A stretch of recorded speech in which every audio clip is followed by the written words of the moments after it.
Beyond basic troubleshooting, understanding evolving mobile technologies can further improve your Spectrum Mobile experience. One key development is the expansion of 5G, including 5G standalone networks and voice over new radio, which promises more seamless call handoffs and fewer drops. Ensure your device and plan are compatible with the latest network upgrades. Wi-Fi calling is increasingly important, especially with the rise of remote work, so ensure you have a stable and strong internet connection. Additionally, stay informed about potential environmental factors like building materials that can interfere with signal strength. As Spectrum Mobile continues to optimize its network and MVNOs push for more network control, we can expect further reductions in dropped calls. Also be aware of where Verizon's network towers are near you, as Spectrum uses Verizon's towers.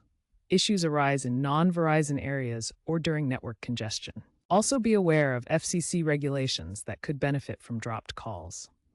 The FCC's 2025 Broadband Equity Act mandates improved rural coverage, potentially benefiting Spectrum users.